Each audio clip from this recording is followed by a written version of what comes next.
Hey guys, it's Dan. What's going on? Today I'm going to share with you how I like to make wheatgrass. It's been a while since I've had a chance to get any really good wheatgrass, so I'm really glad to have some nice, healthy looking wheatgrass here. So I tried to work on the camera angle. Bear with me if you can here. But let me just show you what I do. I come in here and I just grab a nice fat handful, right? And then I just cut it off as low as I can, get down there. And I've got my super ultra heavy duty Miracle wheatgrass juicer, and I just put this through the top, and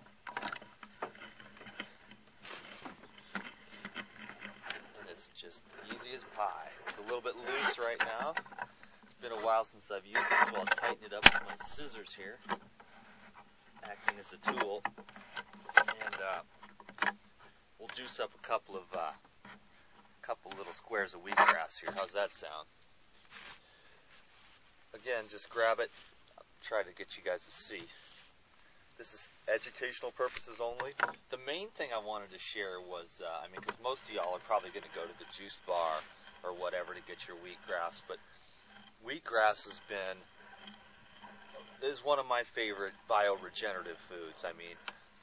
It just works at the level of the DNA, and it keeps the DNA from unraveling as far as I'm concerned. It just keeps the information of life, within the cell. So it's always kept me just nice and ripped. Even in the hard days when I was doing everything else wrong, I was drinking a lot of wheatgrass. A friend of mine told me maybe, 10 years ago, he said, if you want wheatgrass to work, you got to do it every day. Because I was doing maybe like a shot, like a 2-ounce shot, like maybe once a week during the bodybuilding years, And he said, you got to do it every day. So I started doing it every day, and I really noticed a huge improvement in my workouts. I'd go and get wheatgrass before the workout, and I would just notice that oxygen levels were just way better. I could work out harder, I could work out longer, and I was just really amazed. So I did, over the last 10 years, I've done many wheatgrass experiments. And I've got to tell you, wheatgrass is just one of those things that just always continues to amaze me and impress me, and it just works for me. I guess there's a lot of people out there that are like, oh, it's just grass or whatever. Would you really eat grass? Yes, humans would eat grass. If it was the only thing coming up out of the snow, you would eat it to stay alive, and you would benefit by it greatly. The other thing, too, about grass is it absorbs all 92 of the elements that you need. All 92 elements. It takes out of the soil, absorbs from the ether, and through biological transmutation, creates everything that you need to thrive. So I am a huge fan of wheatgrass. I'll drink wheatgrass forever. I drink a lot of wheatgrass, and I like it. And I'm going to continue the practice, and I have no plans on stopping anytime soon. Like I said, it's one of the greatest bioregenerative foods that humans have access to at this time. So if you want to lose weight, increase athletic output, it keeps the hair nice, keeps the eyes. I have eyesight that's unreal. People are like, I can't see that. I'm like, you can't see that eagle over there? About 2 miles away that just got a fish? They're like, man, I can't see nothing. People are always amazed. I'm like, can you see that little red thing over there? And they're like, what? I can't see nothing. So I don't know. The wheatgrass has really, as far as I know, helped my eyesight. A couple of my favorite foods in this journey of raw foods, health, and healing has been the wheatgrass and the super blue-green algae.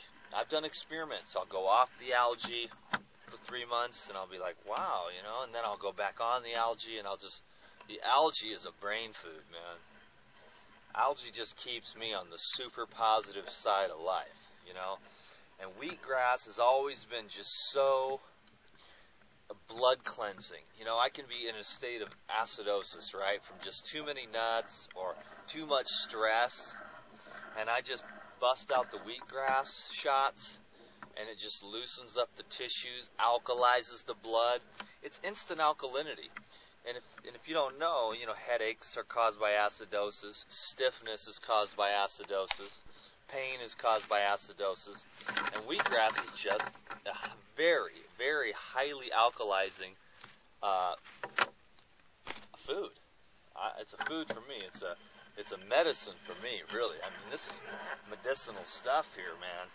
I love it. And I would say, if you're trying to lose weight, gain health, I would say, get your wheatgrass going. And your stomach, of course, the viruses and the bacteria that make up your microflora and your GI tract, a lot of people have some seriously backed up, wacky, crazy stuff that they've been storing in there for years. So the parasites and worms, which do exist, medical doctors will probably tell you no, but they have not seen what I've seen coming out of people. So, and the inside there, inside your GI tract, when you take a shot of wheatgrass, it isn't you that's getting sick. It's the bacteria and viruses that have gotten too far over to one side, proliferating off the sugars, the yeast, the chocolate, the fats, the excess metabolic wastes that tend to coagulate in the cells. That's what the viruses and bacteria that are the unbeneficial. There's beneficial, and there's harmful bacteria that they're all in there, and it's okay. But once they get too far to one side, Candida does not like wheatgrass. It can't stand it.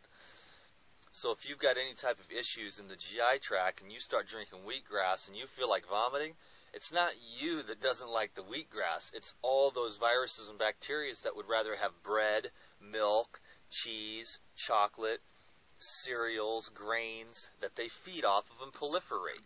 The minute you put this down there, they're like, oh my God, what are you doing? So this is how I've always kept my microflora and my GI tract in balance. I can drink 27 ounces of wheatgrass just like I did the other day with my friend Dave. And Krista can only drink 2. She's really still working on the GI tract. She's really still working on the lymphatic system.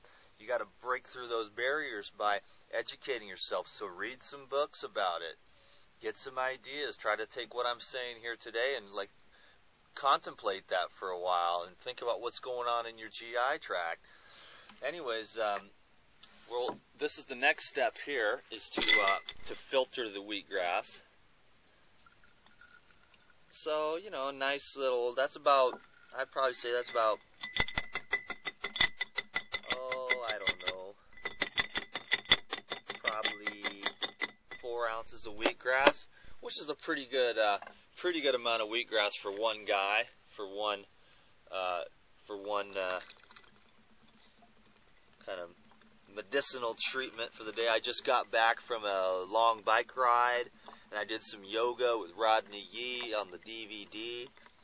That was awesome. I'm trying to do more yoga, and it was really great for a lot of, just made me feel really relaxed and calm. It was really good for my brain this morning, and I've been really wanting to stretch out more, get more flexible. And so, it's about a little bit, maybe it's about 1 o'clock. So this is basically my breakfast. I think it's a really good way to go. I'm doing my best to eat light, and I'm doing okay. Ooh, we got it.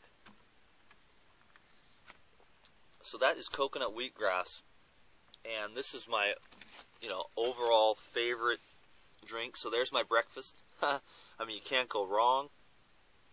It's just gonna flush the kidneys, alkalize the blood, and to me it tastes great.